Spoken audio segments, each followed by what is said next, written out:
Hello, church. It's great to see you today. Happy Wednesday to you.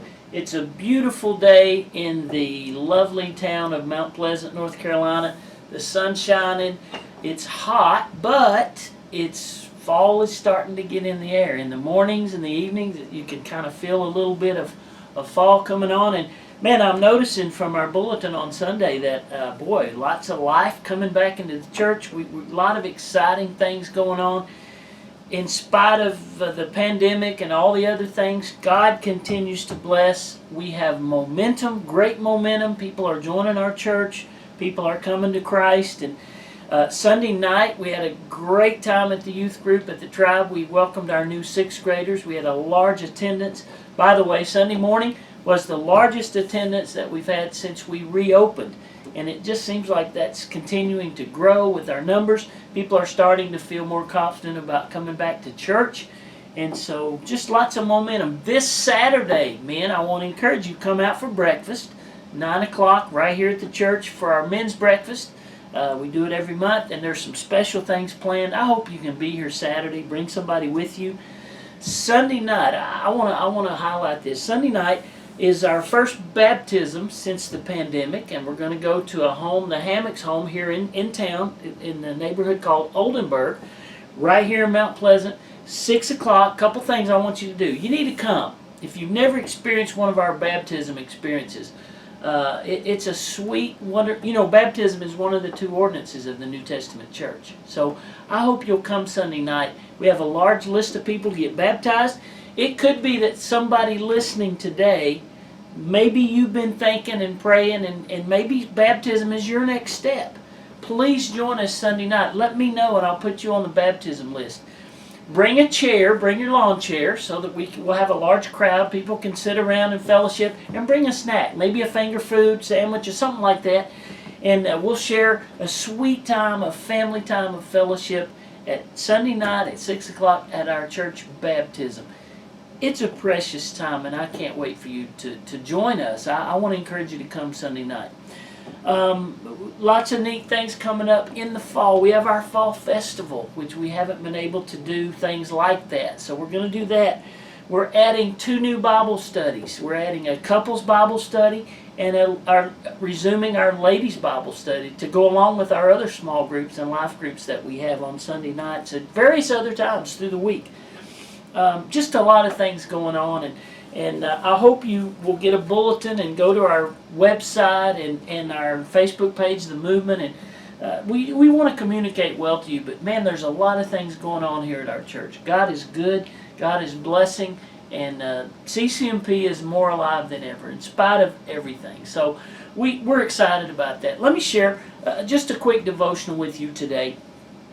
One verse out of 1 Corinthians. Now remember, we're doing the study of the book of Acts, and we're about to wrap it up. This week, we're going to talk about a story in Acts chapter 27 called Shipwrecked.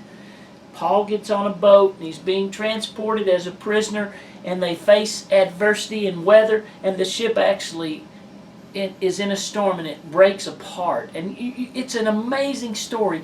Don't miss Sunday morning from Acts chapter 27, but Paul writes letters, you know, and the letter to the Corinthians here, 1 Corinthians chapter 15, I want to read you a verse.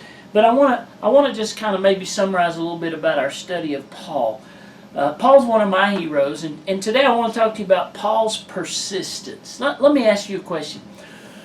What does it take to discourage you? Paul faced probably every adversity that you can face. And he was following his passion, his obsession to share his testimony, his story with Jews about the Messiah and the gospel, as well as the Gentiles. He just wanted to tell everybody his story.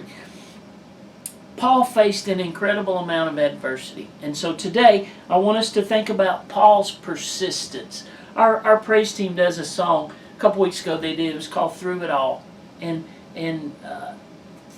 Paul's life is an example of being persistent no matter what adversity comes your way.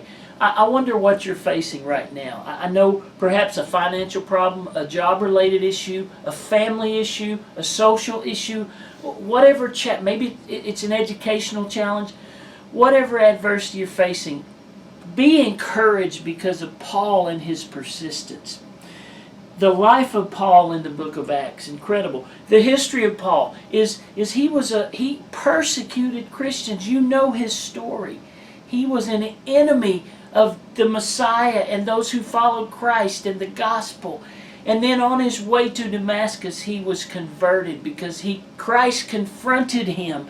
The light shone and it scared him and alarmed him, and he was blind, and he had this amazing conversion on the road to Damascus, and he came, and that's his story. He tells his story. And then following that, through the rest of the life of Paul, we follow his obsession. His obsession was to tell his story to everyone and share the gospel. To know God and to make God known was this obsession. No matter what, at all costs, against all odds, Paul was obsessed. Paul was harassed, he was mistreated, he was falsely accused, he was beaten, he was humiliated, he was imprisoned, he was disrespected, yet through it all he persisted. One verse, 1 Corinthians 15:58, this sums up the life of Paul. Therefore, my beloved brethren, he's writing to Christians, he's writing a letter to the church, to us, to followers of Christ. Be steadfast, unmovable, always abounding in what? In the work of the Lord. For as much as you know that your labor, your work is not in vain in the Lord. The words of Paul. And you know, for me to say that might not carry quite as much credibility because I've not experienced the difficulties that Paul did. But Paul said, through it all, be steadfast. You know what that means? That means be firm, be stubborn, be committed, be steadfast, unmovable. Don't let anything cause you to be distracted from what God has called you to do. That's a message for us, church. For as much as you know that our labor, our work is never wasted, it's never in vain. And that was Paul's story.